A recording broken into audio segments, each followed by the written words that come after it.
Hello. आज आपण प्रसूतीविषयक लाभ अधिनियम 1961 वर आधारित काही प्रश्न बघणार आहोत.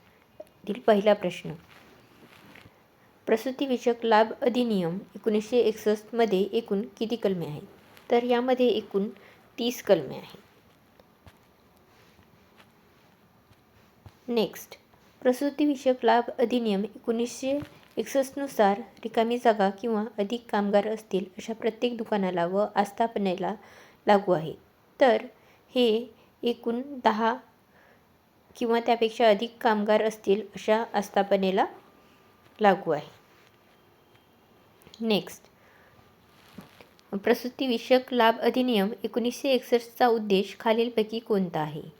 तर या अधिनियमाचा उद्देश आहे की स्त्रियांना प्रसूतीपूर्व किंवा त्यानंतर प्रसूतीविषयक लाभ देण्यासाठी नियमन करणे.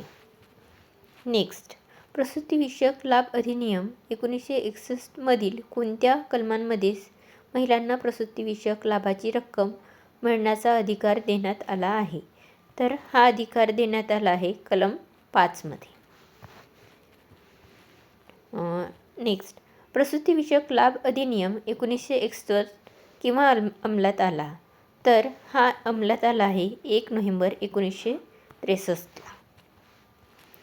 नेक्स्ट, प्रसूतीविषयक लाभ अधिनियम 1961 कलम 4 नुसार कोणत्याही आस्थापनेमध्ये कोणत्याही स्त्रीला तिची प्रसूती किंवा गर्भपात झालेल्या दिवसापासून पुढील रिकामी जागा आठवड्यापर्यंत नियोक्ता त्या स्त्रीला कामावर ठेवू शकणार नाही. तर ही आहे 6 आठवड्यांपर्यंत त्यांना कामावर ठेवू शकणार नाही. नेक्स्ट, प्रसूतीविषयक लाभ अधिनियम 1961 कलम 5 नुसार स्त्रीला प्रसूतीविषयक लाभ घेण्याचा अधिकार एकूण रिकामी आठवडे असेल. तर हे असतात एकूण 26 आठवडे. ह्याची माहिती या स्लाईडमध्ये देण्यात आली आहे. नेक्स्ट, प्रसूतीविषयक लाभ अधिनियम 1961 कलम 5 नुसार प्रसूती लाभ मिळण्यासाठी हक्कदार असणाऱ्या महिलेला 2 किंवा अधिक बालके असतील तर प्रसूती लाभ रिकामी जागा आठवड्यांचा मिळेल. तर तो 12 आठवड्यापर्यंत मिळतो. नेक्स्ट, प्रसूतीविषयक लाभ अधिनियमानुसार 3 महिन्यापेक्षा कमी वयाच्या मुलास दत्तक घेणाऱ्या महिलेस रिकामी जागा आठवडे प्रसूती रजा मिळेल. तर ही रजा मिळते 12 आठवड्यांची. नेक्स्ट, प्रसूती लाभ मिळण्यासाठी हकदार असणारी महिला कमिशनिंग मदर असल्यास महिलेला रिकामी जागा आठवड्यांपर्यंत प्रसूतीचा लाभ मिळेल. तर हा लाभ देखील 12 आठवड्यापर्यंतचा मिळतो. ह्याची माहिती या स्लाईडमध्ये देण्यात आली आहे. नेक्स्ट, प्रसूतीविषयक लाभ अधिनियम 1961 मधील कलम 9A मध्ये कोणती तरतूद करण्यात आली आहे? तर या कलमामध्ये ट्युबेक्टॉमी ऑपरेशन साठी वेतनासह रजा हे देण्यात आले.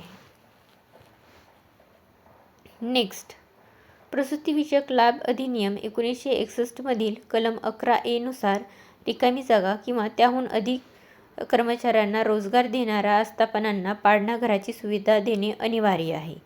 तर ही आहे 50 किंवा त्याहून अधिक कर्मचारी असतील तिकडे पाळणाघराची सुविधा देणे अनिवार्य आहे.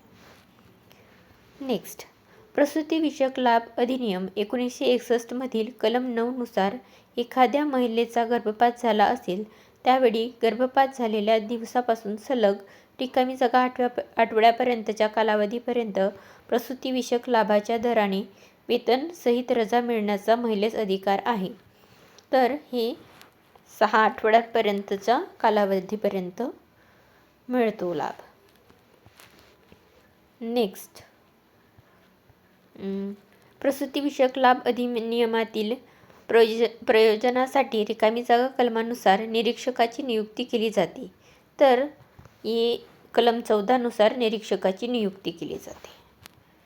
नेक्स्ट, एखाद्या नियोक्त्याने प्रसूतीविषयक लाभाची रक्कम देण्यास कसूर केल्यास किंवा स्त्रीला अनुपस्थितीच्या काळात कामावरून काढून टाकल्यास खालीलपैकी कोणती शिक्षा होईल? तर यासाठी कमीत कमी 6 महिने ते जास्तीत जास्त 1 वर्ष कारावास आणि कमीत कमी 2,000 ते जास्तीत जास्त 5,000 रुपये द्रव्यदंड ही शिक्षा करण्यात येते. थँक्यू.